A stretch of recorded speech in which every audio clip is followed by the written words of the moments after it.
Habibie Yusuf TV, di subscribe ya. Subscribe ya. Jangan lupa cicinya. Mau nonton.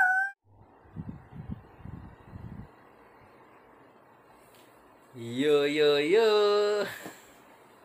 Assalamualaikum. Apa kabar sahabat-sahabat semuanya? Amin, sehat ya, alhamdulillah. Semoga kita semua sehat selalu. Ya. Insya Allah kita semua sehat selalu. Saya juga agak sehatan ya, dalam artian agak berisi lagi, agak gendutan ini udah. Oke, terima kasih ya sudah mampir lagi di Habibie Yusuf TV, di channel YouTube dengan jumlah subscriber yang masih sedikit. Gak apa-apa, sedikit bukanlah penghalang untuk kita bisa berbagi kebahagiaan, berbagi keceriaan, berbagi informasi, berbagi pengetahuan. Jadi sudah dibuka dengan bendera merah putih, bendera Indonesia, bendera kita semua, bangsa yang kita cintai, negara yang kita cintai. Jadi segmennya, bajunya juga sudah merah gitu ya. Segmennya jelas tentang NKRI. Tetapi yang akan dibahas lebih fokus kepada tulisan. Nah, jadi segmen ini adalah segmen membaca tulisan. Dan kali ini yang kita baca adalah membaca catatan Facebook. Kebetulan tulisan saya sendiri, saya belum berani untuk memposting tulisan-tulisan orang. Pada nantinya juga akan dicoba gitu ya. Yang saya kenal akan saya minta izin, kalau yang belum dikenal ya diposting saja melalui kacamata kita dengan berbagai macam keilmuan yang kita miliki, dengan berbagai macam referensi. Kali ini adalah tulisan saya sendiri, tulisan yang ditulis tahun 2011. Jadi 9 tahun yang lalu gitu ya. Sebenarnya saya banyak ingin membahas tentang keindonesiaan di momen kemerdekaan ini gitu ya. Bagaimana bendera merah putih pertama kali dijahit oleh Fatmawati misalnya, bagaimana ada Alex Mendul dan Frank Mendur, orang yang pertama kali mendokumentasikan detik-detik kemerdekaan Republik Indonesia gitu ya.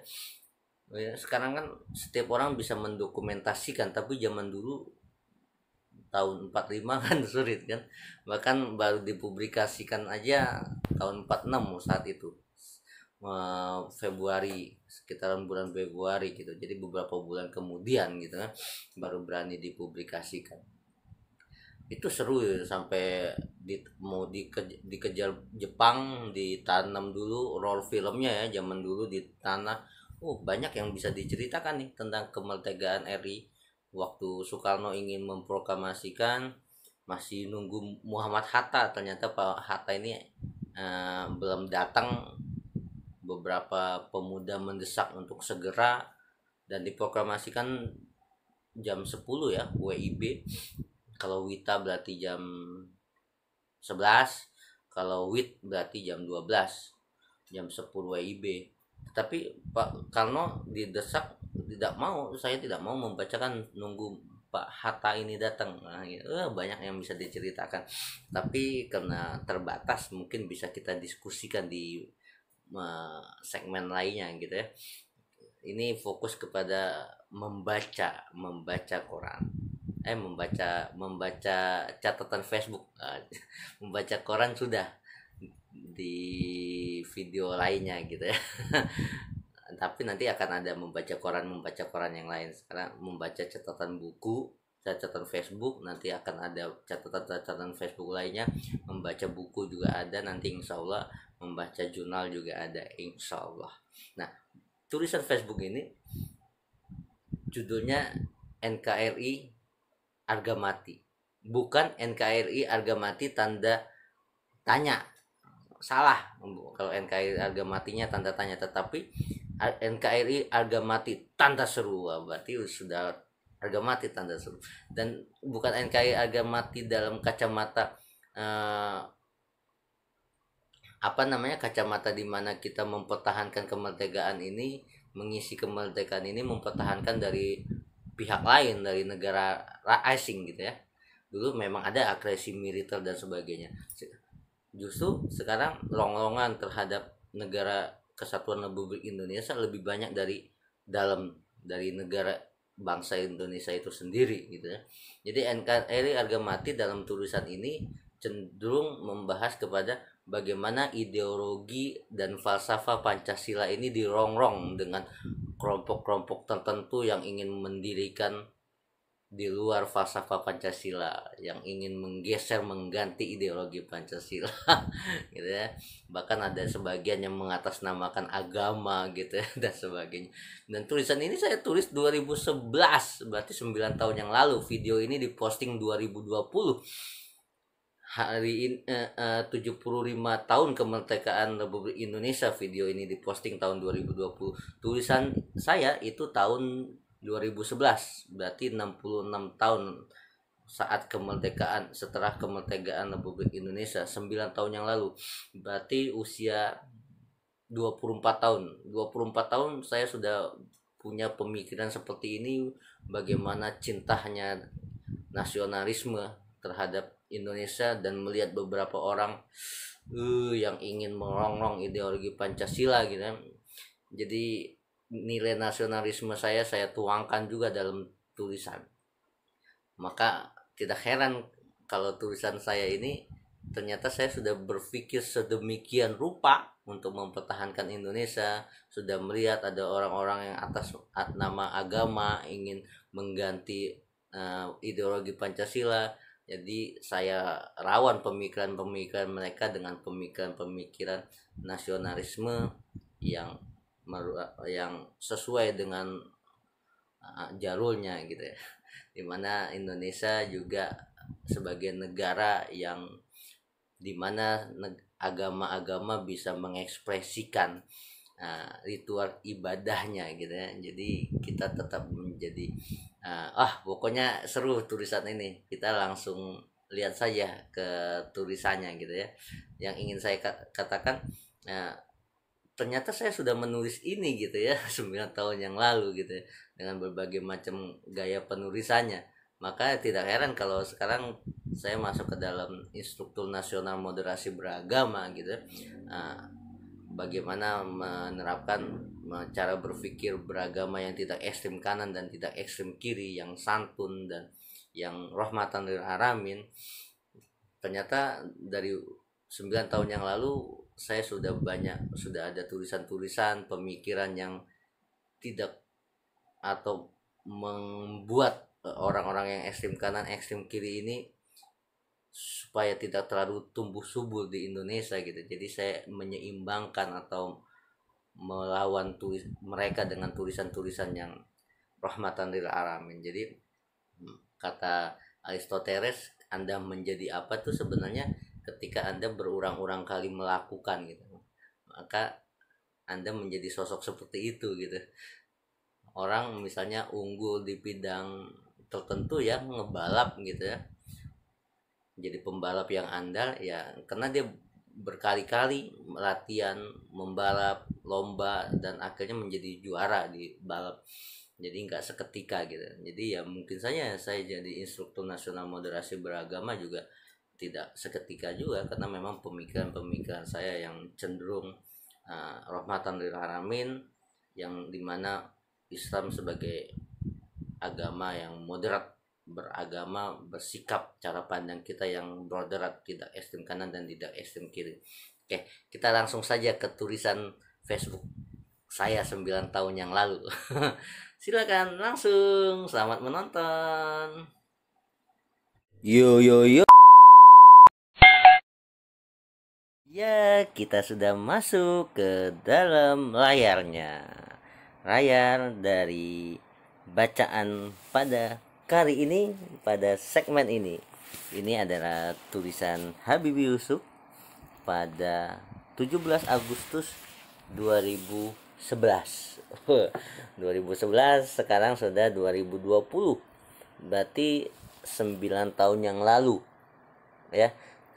Jadi tulisan ini ditulis 9 tahun yang lalu, 17 Agustus 2011. Tepat sengaja ditulis pada tanggal 17 Agustus. Berarti kalau 9 tahun yang lalu usia saya sekitaran 24 tahun. Jadi 24 tahun saya sudah menulis ini. Dan ini adalah salah satu bukti nasionalisme saya gitu kan terhadap NKRI. Judul tulisan ini yang saya posting 9 tahun yang lalu di Facebook, judulnya adalah bukan tanda kutip NKRI harga mati tanda tanya gitu ya. Jadi NKRI harga mati tanda tanya, bukan sesuatu yang harus ditanyakan harga mati atau bukan gitu ya, tapi tanda kutip NKRI harga mati tanda seru. Wah, iya udah final NKRI harga mati.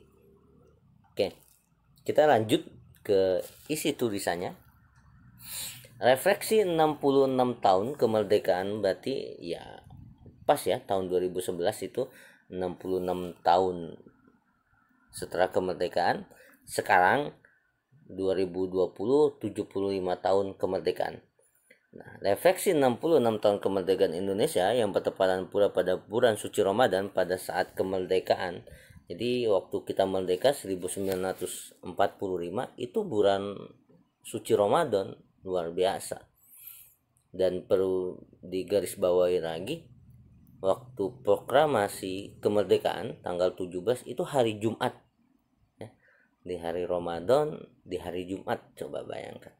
Dan pada saat sekarang ini melatar belakangin ide tulisan kami yang berjudul, nah jadi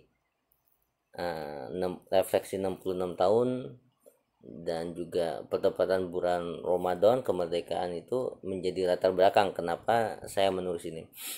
Dan ada alasan di sini saya menggunakan diksi kata kami gitu ya, walaupun penulisnya tunggal, karena saya baru saja membaca ya beberapa bulan sebelum tulisan ini diangkat, seseorang ini kalau berbicara dan kebanyakan menggunakan kata saya ya, kata saya dan kata ganti saya kayak aku dan seterusnya, maka itu sebanding lurus dengan egonya gitu ya. Jadi orang semakin bilang, oh ini menurut saya, kalau saya mah saya nggak pernah ke sono gitu. Orang lagi cerita kemana kok tiba-tiba cerita saya. Wah, itu sebanding lurus sama tingkat egonya gitu. Itu hasil penelitian. Tapi nggak ada yang salah ketika orang juga harus mengungkapkan kata saya gitu ya, karena itu membuktikan tanggung jawabnya. Jadi ego di sini bukan egois ya, berkonotasi negatif, tapi ego di sini berbanding lurus dengan ego gitu ya, bukan egois tanda kutip negatif, karena ego juga bisa bermakna positif gitu ya. Seseorang misalnya dia yang benar-benar memecahkan kaca, ya dia harus membuktikan ya saya yang bertanggung jawab kacanya pecah main bola gitu ya, bukan kami yang bertanggung jawab gitu. Tapi kalau dalam sudut lain ya kita ganti menjadi kami gitu. Jadi jangan terlalu menonjolkan diri juga gitu. Oke. Jadi itu kenapa diksi kata di sini saya tulis kami. Bukan NKRI harga mati tanda tanya, tetapi NKRI harga mati tanda seru ya. Untuk memulai tulisan ini tanpa maksud mengesampingkan nama lain, izinkan kami menyebut satu nama pengisi sejarah bangsa Indonesia, Kahar Muzakar. Nah, saya sebut salah satu nama pengisi sejarah bangsa Indonesia, yakni Kahar Muzakar. Ya, kematian Kahar Muzakar, saya lanjutkan tulisan ini pembacaannya, adalah kematian pejuang oleh pejuang lainnya yang memiliki perbedaan cara pandang dan ideologi. Nah, pertama saya harus menunjukkan ini benar-benar netral sekali. Kahar Muzakar ya suka nggak suka pro kontra ya, pada akhirnya saya akan berseberangan. Pada akhir tulisan ini saya tidak setuju, sangat tidak setuju beberapa pemikirannya dan tidak bisa diterima oleh bangsa kita, yaitu mendirikan negara Islam. Itu akan diceritakan di bawah, tetapi saya ingin mendudukan dulu di tengah ini gitu ya, bahwasanya Kahar Mujakal di awalnya tetaplah seorang pejuang gitu ya. Bahkan dalam tulisannya Anhar Gonggong, salah seorang sejarawan yang saya kagumi, Kahar Mujakal yang lahir di Sulawesi Selatan ini dulu adalah seorang patriot. Judul buku Anhar Gonggong yang ditulisnya tahun 1992, judulnya Abdul Qahar Mujakar, dari patriot hingga pemberontak. Karena dia melakukan pemberontakan itu pada tahun 1950 sampai 1965, dan pemberontakan ini suka nggak suka ya tidak benar, tidak dibenarkan. Tetapi sebagai bangsa ini kan cara pandang yang berbeda, kita nggak boleh langsung ya. Mungkin waktu saat dulu itu lagi ada agresi militer dan negara kita setelah pasca kemerdekaan sedang dirongrong juga oleh bangsa asing lagi gitu ya. Jadi pemikiran-pemikiran ini dibumianguskan dengan orang-orangnya, dan seharusnya tidak dengan orangnya gitu. Orangnya tetap harus kita rangkul, kita berikan diskusi bareng gitu ya. Jadi pemikirannya yang kita benci, orangnya tidak kita benci gitu ya. Bagaimanapun juga dia tetap saudara kita, saudara setanah air gitu ya, dan saudara seagama gitu. Jadi harus dirangkul, diberikan pemikiran-pemikiran yang mencerahkan untuk mereka gitu. Nah, di sini saya lanjutkan ya. Di sini kita tidak membicarakan NKRI harga mati dari sudut pandang gangguan maupun serangan berupa senjata. Gitu ya. Jadi kalau ada serangan berupa senjata, oh harga mati harus kita lawan. Itu jelas ya. Tetapi saya sampaikan di tulisan ini, di sini kita tidak membicarakan NKRI harga mati dari sudut pandang gangguan maupun serangan berupa senjata yang akan membawa kita untuk mengangkat senjata pura untuk mempertahankan negara. Karena sekarang penjajahan pada negara ya jelas bukan melalui senjata gitu ya, kecuali nanti kalau terjadi misalnya saja terjadi perang dunia ketiga gitu. Saat ini gangguan NKRI bukan melalui senjata. Nah, kita teruskan saja bacaan ini. Selain hal tersebut sudah rumrah ya, kalau NKRI harga mati kita diserang pakai senjata, kita lawan dengan senjata pulang. Diserang oleh negara asing, kita lawan negara asing seperti zaman dulu gitu. Dan semua masyarakat Indonesia memiliki persepsi yang sama untuk melawan gangguan semacam itu, semacam yang tadi saya sampaikan. Pembatasan permasalahan ini sengaja dan emang disengaja, ya ini saya kasih pembatasan permasalahan karena kalau menulis itu harus ada pembatasan masalah supaya tidak melebar, yakni mempertahankan NKRI dari perspektif ideologi. Bagaimanapun dan sampai kapanpun, agar permasalahan ideologi yang dapat mengganggu falsafah Pancasila ini akan selalu ada. Dan terbukti, ini saya nulis 66 tahun yang lalu, 66 tahun yang lalu, 9 tahun yang lalu, atau 66 tahun setelah pasca kemerdekaan, ada gangguan-gangguan Indonesia dari berbagai macam ideologi. Sampai sekarang 9 tahun kemudian, yakni sekarang 2020, 75 tahun, Indonesia tetap dirongrong dengan pemikiran atau ideologi yang bisa mengganggu falsafah Pancasila yang kita cintai. Ia menyebutkan tumbuh. Nah, saya lanjutkan bacaannya. Bagaimanapun dan sampai kapanpun, agar akar permasalahan ideologi yang dapat mengganggu falsafah Pancasila ini akan selalu ada.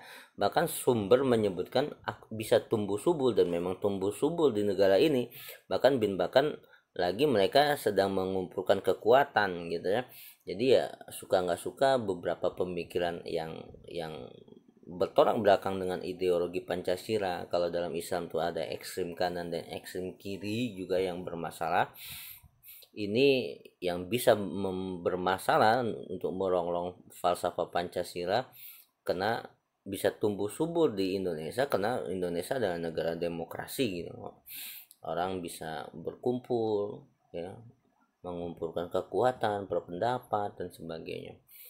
Oke, kita lanjut di sini ya. Setiap warga negara harus mempunyai atau memposisikan sikapnya. Ini saya tegas banget, terlebih pada zaman dulu ya, usia 24 tahun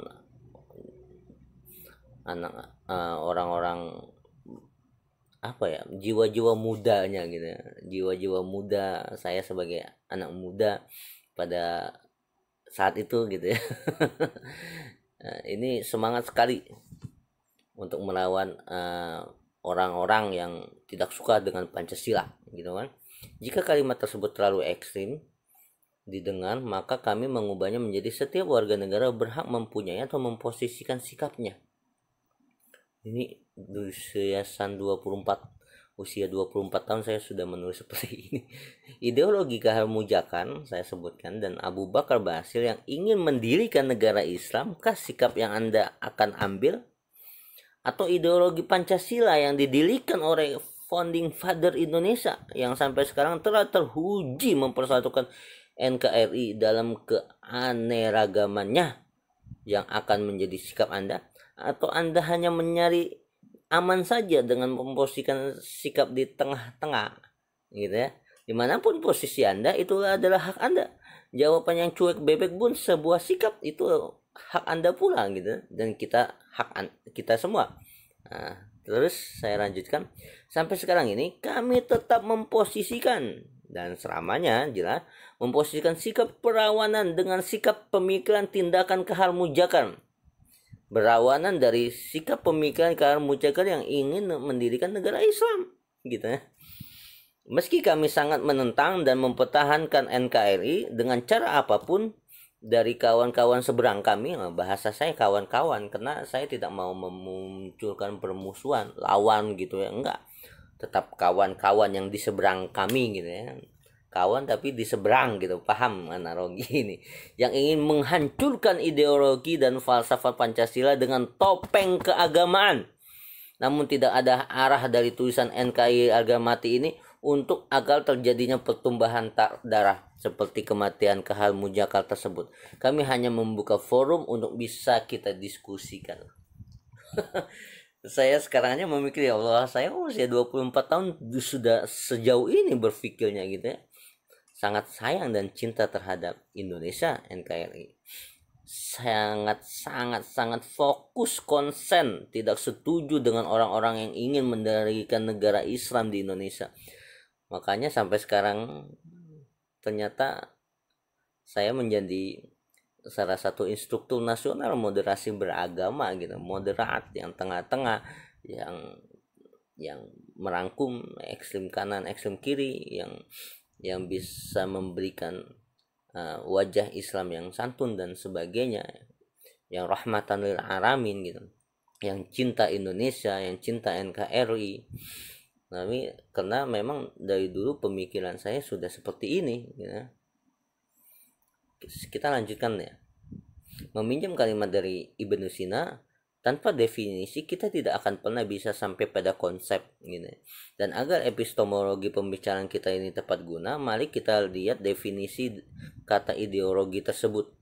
Awal mula kata ideologi dicetuskan oleh Destutt de Tracy yang mempunyai arti kumpulan atau ide, kumpulan ide atau gagasan, yaitu ideologi ya, kumpulan ide dan gagasan. Nah, kita harus mendefinisikan dulu, karena menurut Ibnu Sina tanpa definisi kita tidak akan pernah sampai pada konsep. Nah itu, walaupun ada beberapa juga yang berbeda pendapat ya. Misalnya kita kalau ngomongin falsafah, katanya beberapa orang mengatakan kalau filsafat ya nggak usah memulai dari artinya, nanti Anda akan bingung gitu. diskusi ngobrol aja tentang filsafat, nanti lama-lama Anda bisa mengetahui makna filsafat gitu. Tapi dalam hal yang lain ya kita harus mengertikan dulu nih definisinya menurut Ibnu Sina. Jadi pemisahan istilah ideologi Pancasila dengan ideologi Islam terlalu klise dan terkesan seperti ideologi non Islam dan ideologi Islam gitu ya, seakan-akan kita pisahkan ada ideologi Pancasila dan ideologi Islam, seakan-akan terlalu klise gitu ya. Saya udah menulis 9 tahun yang lalu gitu kan, waktu usia 24, dan terkesan seperti ideologi non Islam. Jadi ideologi Pancasila itu terkesan seperti ideologi non Islam dan ideologi Islam gitu. Padahal kami dan siapapun yang muslim yang berideologi Pancasila tetap bersyariat Islam. Kita berideologi Pancasila, kita tetap bersyariat Islam gitu ya. Jelas kita tetap mengekspresikan keislaman kita, menjalankan ritual ibadah kita tanpa ada gangguan gitu. Orang negara justru difasilitasi, luar biasa negara ini kan. Hanya letak perbedaan pada manhaj dan metodologinya, caranya saya sampaikan. Jadi lebih tepat kita katakan sikap kami ini adalah sikap untuk mempertahankan NKRI dari mereka yang ingin mendirikan negara Islam maupun kekhilafan. Jadi NKRI terus harga mati.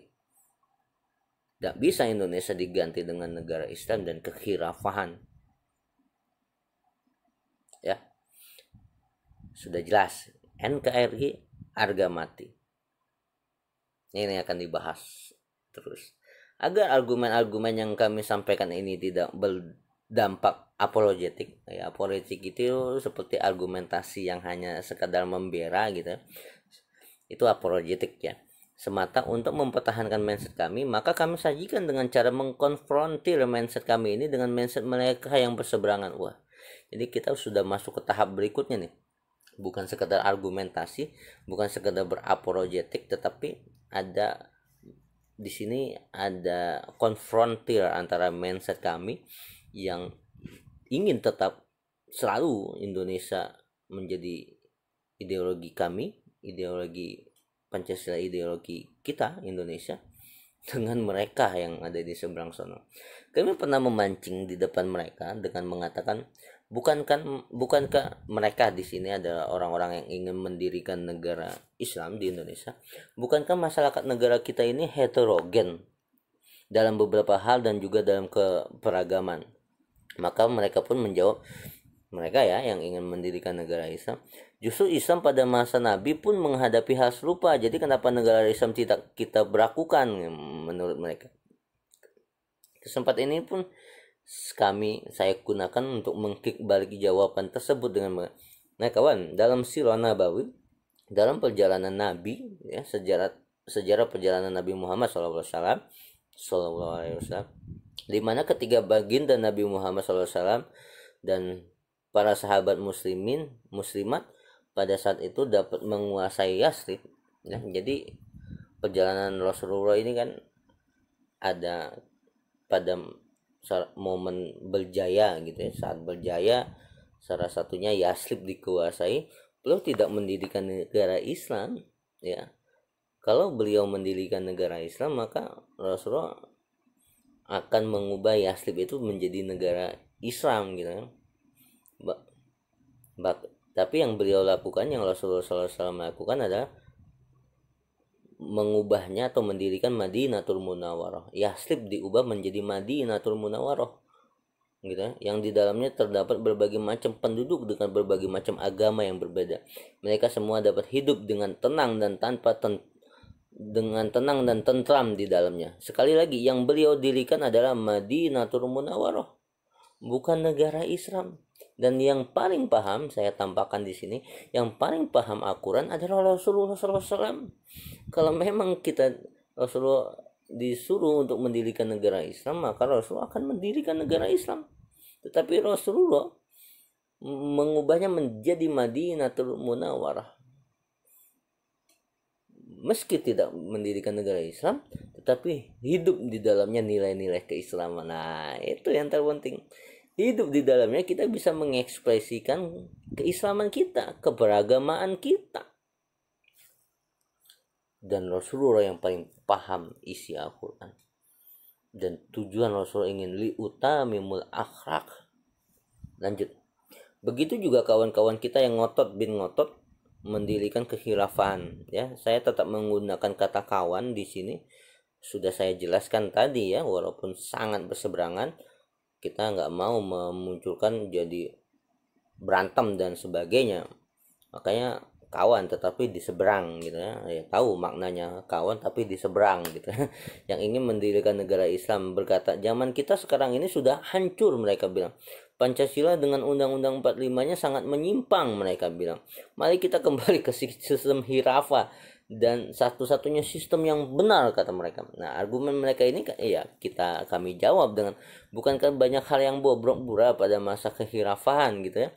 Ya, tetap saja pada masa kehirafaan ya, zaman-zaman khilafah ya, apalagi udah masuk ke khilafah Bani Umayyah, Bani Abbasya, ya, gak semuanya seperti yang Anda bayangkan gitu ya.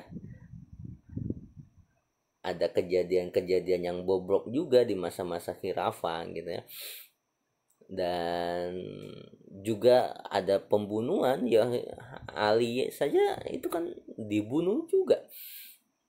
Nanti dijelaskan lebih panjang gitu ya di zaman khilafah itu.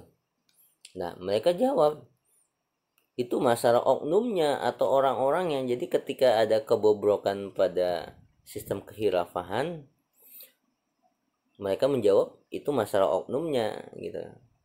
Sedangkan ketika ada kebobrokan pada ideologi Pancasila, mereka bilang itu bukan oknumnya gitu kan lucu. Lalu kami bertanya gimana dengan kebobrokan negara yang bersistem Pancasila dengan demokrasinya gitu ya. Jawab, itu baru sistemnya yang salah gitu. Jadi kebobrokan Pancasila dan dengan sistem demokrasinya yang salah sistemnya. Kalau khilafah ada kesalahan, itu yang salah oknumnya. Kan capek gitu ya dari obrolan tersebut, betapa terlihatnya ada standar perbandingan yang mereka gunakan terlalu reaktif dan tidak silogisme, atau bahasa saya sekarang tuh standar ganda ya. Dulu mungkin saya belum mendengar istilah itu, jadi belum tertulis di sini. Saya bilang terlalu reaktif dan tidak silogisme. Kalau awalnya saja sudah seperti itu, maka mereka skeptis pun timbul bahwa diri kami untuk membahasnya lebih jauh gitu ya. Jadi ya ragu untuk membahasnya lebih jauh. Mereka saja sudah mendudukkan dua perkara yang sama dengan cara pandang yang berbeda. Seperti jika dalam Khalifah pun terdapat teknis demokrasi ya, dalam Khalifah pun terdapat teknis demokrasi. Gimana peperangan sesama muslim pada zaman khilafah pun terjadi. Ada bahkan di zaman khilafah pun terjadi perang sesama muslim gitu ya. Kita semua tahu. Adakah sistem khalifah itu dicantumkan? Ini pertanyaan-pertanyaan dari saya. Adakah sistem khalifah itu dicantumkan secara eksplisit bahkan implisit sekalipun dalam sebuah dalil nakli? Coba tunjukkan gitu kan. Kita harus identifikasi permasalahan Pancasila dan demokrasi yang ada, karena pada dasarnya ideologi itu bukan suatu perasa mati ya, dan pembahasan lainnya gitu. Oke ya, kita lanjutkan ya. Yang lebih seru nih kawan, ini kayak saya lagi teringat beberapa dosen ya zaman dulu, ketika mengomongin teman-teman yang banyak, maka nyebutnya ada S-nya belakangnya ya, rada alay juga gitu. Yang lebih seru nih kawan itu kawan-kawan karena ada S-nya belakangnya gitu. Mengenai dasar hukum atau dalil, kami bertanya, adakah dalil nakli berupa Al-Quran maupun hadis yang menyuruhkan untuk mendirikan negara Islam maupun kekhilafaan? Nah, ini saya bertanya, ataupun dari pernyataan umat Islam sekalipun. Mereka pun memaparkan ayat ya. Mereka nih yang ingin mendirikan negara Islam. Ini sebenarnya orang-orang ekstrem kanan ya, puritanisme, orang-orang yang radikal, bahkan ada orang-orang yang berpikir lebih dari itu ya, yang saya ingin menggunakan istilah irhabi ya, dan muncul orang-orang terorisme ini seringkali menggunakan ayat ini diperintir kepada anak-anak muda yang baru mencari jati diri gitu. Dan ini bahaya gitu ya. Jadi mereka menggunakan surat Al-Maidah ayat ke-44, wa malam yakun ya, wa malam yakum, tulisannya waman itu sebenarnya bacanya wa malam yakum bima anjalallah fauraika umur kafirun gitu ya. Dalam surat Al-Maidah ini sebenarnya ada 3 ayat ya. Wa malam yakum bima anjalallah fauraika umur kafirun fasikun munafikun. Jadi 3 ayat ini hampir maknanya serupa. Yang satu bermakna kafir, habis itu fasik, habis itu munafik. Lalu mereka berkata, jadi kamu adalah kafir. Jadi mereka tuh berkata, orang yang mendirikan negara Islam, kita ini di Indonesia kafir gitu, karena tidak menggunakan hukum yang datang dari Allah, menggunakan hukum Islam. Dalam hati kami berkata, untuk yang ungkapan ente yang kamu adalah kafir tidak perlu dibahas, karena kita bisa menilai apakah seperti itu sikap seorang muslim ya. Jadi nggak usah menilai lah kalau ada orang yang bilang kita kafir, mengkafir-kafirkan. Masa seorang muslim seperti itu gitu ya, mudah mengkafir-kafirkan. Ini pemikiran-pemikiran yang ekstrim kanan ini ya, mudah mengkafir-kafirkan, takfiri istilahnya gitu ya.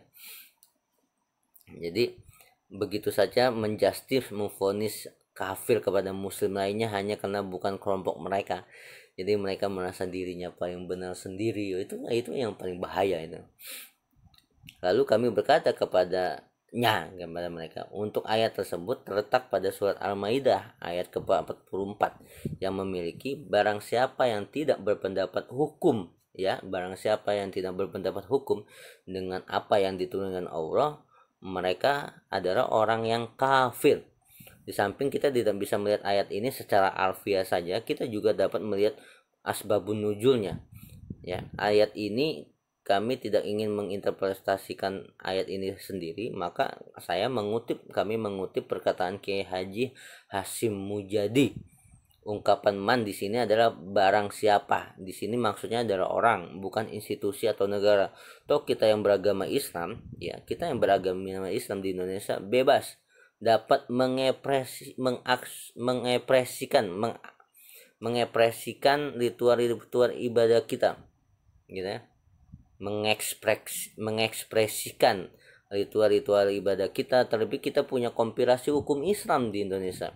Bahkan secara substansial undang-undang Indonesia yang tidak ada IL Islamnya pun memiliki nilai-nilai Islam pula. Contoh, undang-undang anti pornografi, kita punya undang-undang anti pornografi, undang-undang anti terorisme, anti korupsi. Di situ kan sudah jelas ada substansi nilai-nilai Islam gitu ya. Islam yang melarang pornografi, korupsi dan sebagainya, sama seperti nilai-nilai hukum Islam. Lalu buat apa hanya mengajar bentuk alfiah saja dengan diubah menjadi undang-undang Islam anti pornografi, undang-undang Islam anti korupsi, undang-undang Islam anti terorisme, sama saja dengan undang-undang anti pornografi. Substansinya sama gitu. Arama capek deh tulisan anak muda ya dulu 24 tahun. Maka kami lebih suka mengatakan aplikasi syariat bukanlah pada level national state, melainkan pada level civil society. Di sisi lain, national state kita juga tidak melarang untuk kita menjalankan ibadah-ibadah, mengekspresikan ibadah ritual keislaman. Ya, ini tulisan saya usia 24 tahun gitu. Jadi saya katakan di sini, izinkanlah kami meminjam perkataan Mahmud Amdi Zakuts Jakjuk, mantan dekan Fakultas Usuluddin Al-Azhar Mesir. Dalam Al-Quran ditemukan 9 kali kata umat yang digandengkan ya, kata umat yang digandengkan dengan kata wahidah sebagai sifat umat Islam. Tidak sekalipun Al-Quran menggunakan istilah wahdat al-humma atau tauhid al-ummah, penyatuan umat Islam, tidak. Bahwa Al-Quran menekankan sifat umat Islam yang satu, dan bukan pada penyatuan umat Islam. Ini juga berarti bahwa yang pokok adalah persatuan, bukan penyatuan. Jadi penyatuan ilafah, di penyatuan semua negara disatukan menjadi penyatuan. tidak, tetapi menjadi persatuan, kita saling bersatu, saling tolong menolong gitu kan, saling ada kesolehan sosial kan? Jadi bukan menyeragamkan keragaman gitu ya. Oke, lanjut ya. Di samping sudah menjadi rahasia umum, ini ada intisari mungkin ya, karena udah lama nih saya nggak membaca lagi tulisan saya sendiri ini. Di samping sudah menjadi rahasia umum siapa saja kelompok-kelompok yang ingin mendirikan negara Islam dan kekhilafan, kami sengaja tidak menyebutkannya. Saya santun sekali nih, sengaja tidak menyebutkan nama-nama kelompoknya gitu ya, udah menjadi rahasia umum lah. Karena yang tidak kami sukain bukanlah institusinya. Maksudnya zaman usia 24 tahun sudah saya katakan, yang kita tidak sukain bukanlah institusinya atau orangnya atau kelompoknya juga, maupun kelompoknya, melainkan sikapnya, pemikirannya, ekstrem kanannya, ekstrem kirinya gitu. Pemikirannya yang tidak saya dan kami sukai, bukan orangnya, bukan kelompoknya gitu ya. Makanya moderasi beragama ya, ini kita juga tidak membenci orangnya, kita merangkul orangnya gitu. Yang kita tidak sesuai adalah pemikirannya, yang kita rangkul, kita sampaikan bagaimana nilai-nilai Islam yang santun, yang baik gitu, yang tidak memprovokator, yang tidak memprovokasi. Nah, kami penulis adalah saya, Habibie Yusuf. Nah, ini udah saya jelaskan. Kami adalah penulis, adalah saya, Habibie Yusuf. Mohon maaf sebelumnya karena dada pes otak kami yang Pentium 1 ini merendah gitu ya. Masih tersimpan, belum terdirect. Kata ketika orang berbicara, menulis, ceramah, berdiskusi atau apapun sering menggunakan kata saya. Kalau saya itu berbanding lurus dengan keegoisan dirinya, maka saya menggunakan kata kami. Ini dijelaskan. Tulisan ini terkhusus untuk murid-murid kami maupun adik-adik remaja yang menurut ilmu psikologi memiliki kiro yang militansi yang tinggi terhadap hal-hal yang baru agar tidak mudah ikut-ikutan. Nah, ini jelas karena orang-orang yang baru mengenal Islam di usia-usia remaja gitu ya, mencari jati diri, baru tobat, baru mengenal Islam, itu giro semangat Islamnya lagi semakin tinggi-tingginya gitu ya. Kan beda dengan kita yang memang dari pesantren, yang dari awal sudah dipupuk dengan nilai-nilai ajaran-ajaran Islam. Mereka tuh seakan-akan baru mengenal Islam, mencari jati diri, ingin menebus dosa dan kesalahannya, akhirnya dicekokin dengan orang-orang yang pemikirannya ekstrem kanan, puritan gitu ya, radikal, irhabi, dan yang seterusnya, yang akhirnya dia berpikiran bisa sebegitu parahnya. Makanya ada istilah tuh penganten gitu ya. Orang-orang yang bom bunuh diri itu disebut penganten, orang golongannya. Kenapa? Karena ketika dia melakukan bom bunuh diri yang menurut kita semua di sini adalah sangat konyol, itu bom bunuh diri, dia merasa itu mati syahid dan akan langsung ketemu Allah gitu, karena dia bom bunuh diri di negara yang tidak berhukum Islam menurut mereka. Kan itu sangat-sangat lucu gitu ya. Oke, kita lanjut ya. Untuk perihal teroris, tolong jangan dikaitkan dengan Islam. Ini bahasa saya luar biasa. Epistemologinya tidak tepat guna. Ander Behring Breivik, nama tersebut sengaja kami munculkan seorang pelaku teror di negara notabene masyarakatnya aman tentram, yakni Ander Behring, bukanlah seorang muslim. Jadi teror dapat terjadi dimanapun, kapanpun, dengan alasan dan latar belakang apapun. Jadi nggak ada hubungannya teroris dengan Islam gitu ya. Jadi agama lain pun bisa melakukan itu, teror gitu lah. Teroris adalah orang yang melakukan teror apapun agamanya, karena beberapa berita gitu ya, ada penggiringan ya terorisme itu Islam, itu sangat tidak tepat gitu ya. Oke, lanjut ya. Karena kawan-kawan kami mungkin justru ada yang berlawanan dengan sikap kami ini maupun sikap yang sama, maka kami membuka pula untuk setiap komen dari sikap manapun mengenai hal-hal yang sudah kami singgung di atas maupun hal-hal lainnya di dalam wacana yang sama, dengan catatan si komen balik menggunakan kalimat yang tidak kasar, tidak boleh kasar. Kalau perlu bercikil terlebih dahulu.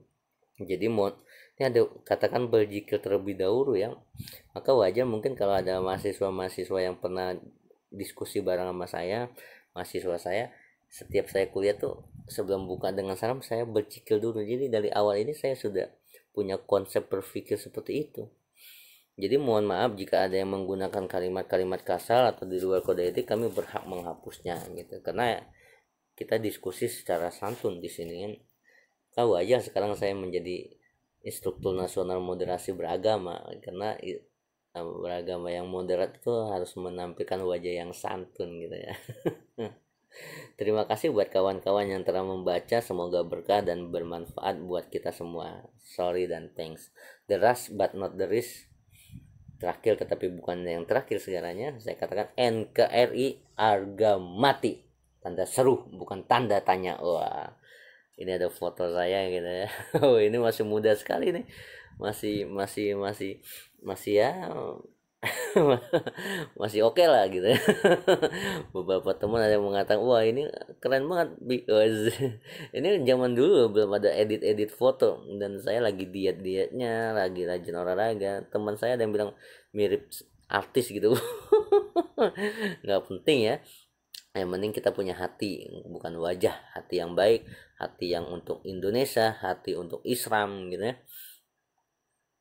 Untuk menjaga ketauratan ini, NKRI harga mati dari berbagai macam pemikiran ideologi yang ingin merongrong NKRI atau merongrong ideologi falsafah Pancasila. Banyak sekali nih, wah. Ini komentarnya gitu ya. Sip 86, mantap bro, coba dikasih ke penerbit atau koran bro, tinggal referensinya yang lebih jelas biar nggak dianggap ngawur, kata teman saya. Ada kok referensinya, tadi kan dikutip menurut siapa. Memang kan ini tulisan bebas gitu, jadi saya nggak menulis footnote sengaja, tetapi ditulis tadi menurut siapa. Izin nyimak kan, hahaha, dahsyat katanya, bukan dahsyatnya Alcitai ya. Boleh, kata teman saya lagi. Mantap kan, mantap pak, bingung mau ngasih jempol berapa, yang pasti mantap deh, sungguh mengagumkan. Good idea gitu ya, bagus tulisannya, makasih ya, mantap gitu. Si Bibi pagi-pagi udah ngajakin mikir. Bi, jempol pokoknya. Oke ya, sekali lagi saya ingin mengatakan NKRI harga mati. Dalam hal ini, tulisan ini yang saya tulis pada usia 24 tahun, yakni 9 tahun yang lalu, tepatnya 17 Agustus tahun 2011, saya ingin mengatakan NKRI harga mati tanda seru, bukan NKRI harga mati tanda tanya. Dan NKRI harga mati di sini bukan perawanan kita, bangsa Indonesia, rakyat Indonesia yang cinta Indonesia terhadap penjajah, terhadap bangsa asing yang menyerang kita. Karena perawanan rongrongan Indonesia kemerdekaan itu lebih banyak dirongrong dari dalam diri kita sendiri. Apalagi negara kita adalah negara Indonesia yang demokrasi, tumbuh subur berbagai macam pandangan ideologi di sini.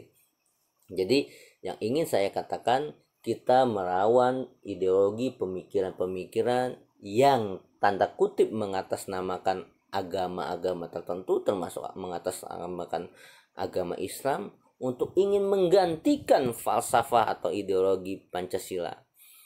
Sedangkan falsafah dan ideologi Pancasila sebagaimana yang sudah disampaikan pada tulisan ini, sudah jelas kita tetap bisa menjalankan ritual-ritual ibadah, mengekspresikan ritual keberagamaan Islam kita.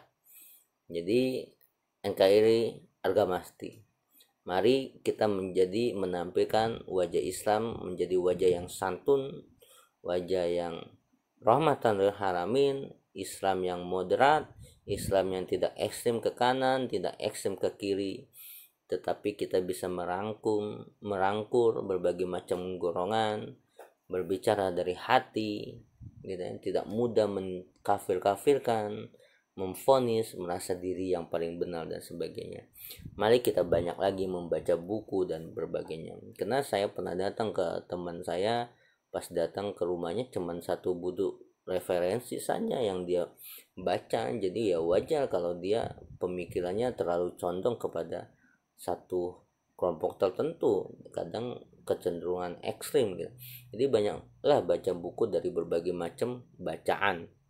Ibaratnya saya selalu menganalogikan, ketika kita banyak wawasan, kita akan mudah sekali untuk tidak kita akan kita kalau banyak bacaan, kita akan punya cara pandang yang luas gitu ya. Menganalogikannya, saya seperti Anda melihat di depan pohon, kalau hanya 5 cm kita hanya melihat warna coklat, tetapi kalau kita mundur setengah kilo, yang kita lihat adalah pemandangan yang luas dan indah gitu. Jadi ya dari sekarang kita harus banyak baca buku, banyak dari sudut pandang, tidak mudah mengkafir-kafirkan orang gitu ya. Tunjukkanlah Islam ini agama yang santun gitu ya. Oke, sampai di sini saja. Kita berterima kasih kepada sahabat-sahabat yang sudah menonton Habibie Yusuf TV. Semoga berkah dan ada manfaat, terutama di momen 75 tahun kemerdekaan Republik Indonesia tahun 2020, di mana video ini di-upload di Habibie Yusuf TV. Ya, terima kasih ya, semoga kita semua sehat, berkah selalu buat kita. Wassalamualaikum warahmatullahi wabarakatuh. Temuan